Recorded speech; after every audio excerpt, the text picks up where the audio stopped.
Hello friends, I am Kajal. We are study about English the topic of modals. आज हम modals देखते हैं। देखो कैसे क्या होता है सबसे इजी तरीके से। देखो मोडाल्स क्या होते हैं, ऑक्सिलरी वर्ब होती हैं। ठीक है, ये वर्ब्स के मूड को व्यक्त करती हैं। क्या करती हैं, सबसे पहले जो वर्ब का जो मूड कैसा है उसके बारे में बताती हैं। मूड या मोड एक ही बात है, क्योंकि ये वर्ब के भाव क्रियाविधि को व्यक्त करती हैं। इन्हीं मोडाल्स मतलब वर्ब का कैसा भाव है, क्रिया है, उसको बताती हैं। सबसे पहले इसकी विशेषताएं देखते हैं। देखो इनका प्रयोग एक हेल्पिंग वर्ब की तरह मुख्य क्रिया के साथ होता है। हेल्पिंग वर्ब की तरह प्रयोग होता है मैन वर्ब के साथ में। ठीक है, मतलब कि इनके बाद हमेशा मैन वर्ब का यूज होगा। मैन वर्ब कौन सी होगी, वर्ब की फर्स्ट फॉर्म। फिर देखो मोडाल्स पर जो नंबर सिंगुलर प्लूरल होने का कोई भी पर्सन हो, उसका कोई भी फर्क नहीं पड़ता उसके ऊपर। ठीक है, कोई प्रभाव नहीं पड़ता। जैसे I can do it, he can do it. I और ही के साथ किसका यूज किया गया है, दोनों के साथ ही कैन का।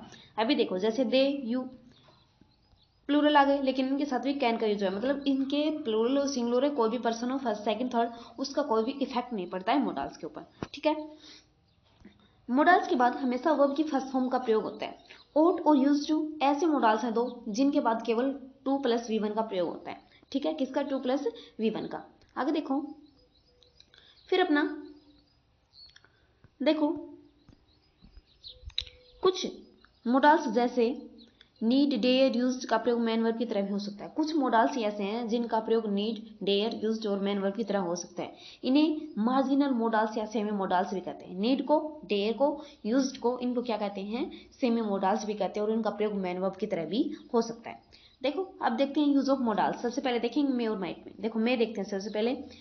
देखो सबसे पहले इसका प्रयोग क्या होता है, अनुमति मतलब परमिशन मांगने और देने के लिए किसका यूज होता है, मे का यूज होता है। जैसे मे आई गो नाउ, क्या मैं अब जा सकता हूँ। ठीक है, तो इसमें किस में होगा, परमिशन देने के लिए और मांगने के लिए। ठीक है, परमिशन दे दी, जैसे यू, यस यू में, तुम जा सकते हो। ठीक है, ये परमिशन दे दी इसमें। फिर देखो मे का प्रयोग और कहाँ होता है, जो अपनी इनफॉर्मल रिक्वेस्ट होती है वहां पर भी किसका प्रयोग करते हैं, मे का प्रयोग करते हैं। जैसे may I have the salt please, क्या मैं नमक ले सकता हूँ, मतलब उसमें परमिशन ले रहा है। ठीक है, फिर देखो थर्ड अपना मे का प्रयोग किसी घटना में घटित होने की अनिश्चितता को संभावना के साथ व्यक्त करता है, जबकि माइट का प्रयोग रिमोट पॉसिबिलिटी मतलब कि मे है वो ज्यादा संभावना को व्यक्त करता है और जो माइट है वो कम संभावना को व्यक्त करता है। जैसे the sky is cloudy it may rain today.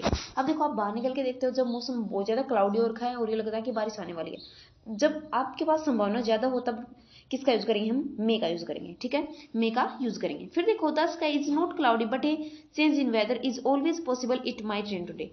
जो स्काई वो बिल्कुल क्लियर है, कोई क्लाउडी नहीं है, लेकिन चेंज हो सकता है, थोड़ी बहुत संभावना है कि बारिश आ जाए। ठीक है, नाम मात्र की संभावना, बिल्कुल रिमोट पॉसिबिलिटी है, बिल्कुल नाम मात्र की संभावना है। तो इसके लिए हम किसका यूज करेंगे, माइट का यूज करेंगे।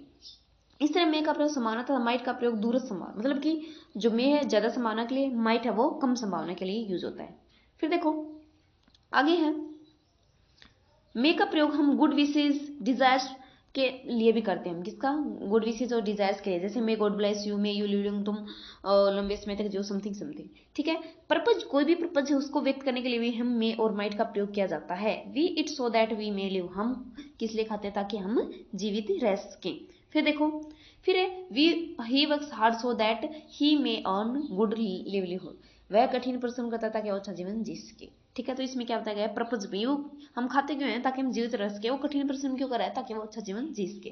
ठीक है, आश्चर्य व्यक्त करने एवं जानकारी प्राप्ति हेतु भी मे का प्रयोग करते हैं। जैसे who may be my friend here, who may be my friend here, इसमें कोई आश्चर्य है, इसमें आश्चर्य हुआ है उसको। ठीक है, तो इसलिए भी हम किसका यूज करते हैं, how old she may be, इसमें भी किसका, उसको आश्चर्य हो रहा है, किसका यूज करेंगे, हम मे का यूज करेंगे। फिर देखो माइट का प्रयोग कहाँ करेंगे, माइट का रिक्वेस्ट हेतु मोर पोलाइटनेस व्यक्त करने तथा हेजिटेशन आत्मविश्वास की कमी, रिक्वेस्ट के स्वीकार न होने की आशंका वाली। देखो इसमें क्या होता है कि जो बहुत ही ज्यादा पोलाइटनेस होती है, ठीक है, विनम्रता होती है, उसमें जो बोलने वाला वक्ता होता है उसको डर लगा रहता है कि कहीं उसका जो रिक्वेस्ट है ये अस्वीकार करने दी जाए। ठीक है, आत्मविश्वास कॉन्फिडेंस की कमी होती है, हेजिटेशन होती है उसको। जैसे might I borrow your golden necklace, क्या मैं तुम्हारा जो गोल्डन नेकलेस है उसे ले सकता हूँ, ठीक है, दे सकते हो मुझे उधार।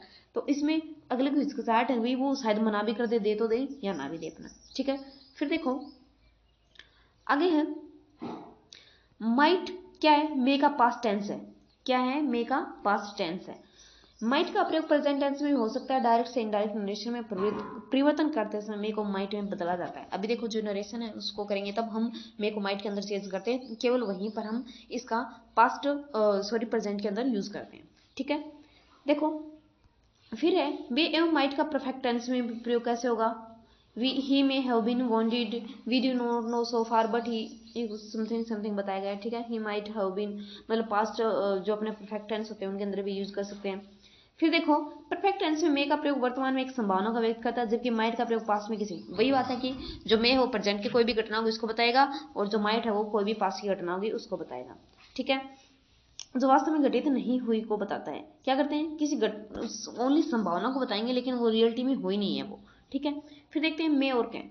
देखो इन दोनों में क्या डिफरेंस है। सेकंड पर्सन के साथ मे का प्रयोग तब किया जाता है जब वक्ता द्वारा अनुमति दी गई हो। कब करेंगे हम, सेकंड पर्सन के साथ। सेकंड पर्सन कौन होता है, यू।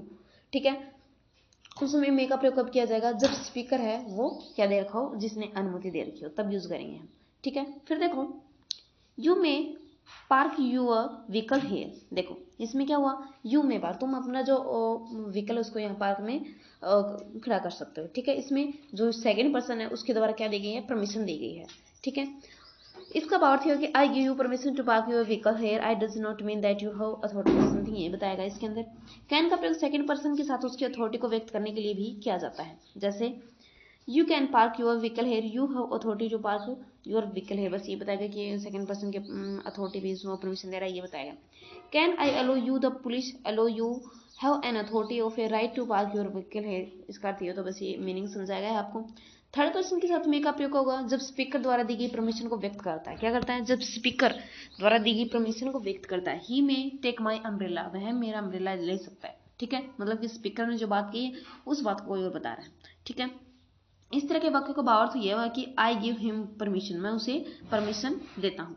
ऐसे वाक्य में कैन का प्रयोग भी किया जा सकता है। किसका, कैन का प्रयोग, क्योंकि इसमें संभावना दिखाई, परमिशन दे रखी है। He can take my car, वह मेरी कार ले सकता है। फिर यहाँ कैन का सब्जेक्ट की अथॉरिटी व्यक्त करता है तथा उसे कार ले जाने हेतु कोई फॉर्मल परमिशन की आवश्यकता नहीं। सब्जेक्ट और वक्ता में परस्पर रिलेशन इतने फॉर्मल एंड क्लोज हैं। देखो इसमें क्या कह रहा है कि इसमें फॉर्मल जो परमिशन उसकी जरूरत नहीं होती, क्योंकि जो सब्जेक्ट होता है और जो वक्ता होता है, जो बोलने वाला होता है, उसमें इतना क्लोज होते हैं वो दोनों के, उसमें इनफॉर्मल जो रिक्वेस्ट है उसकी कोई वैल्यू नहीं होती।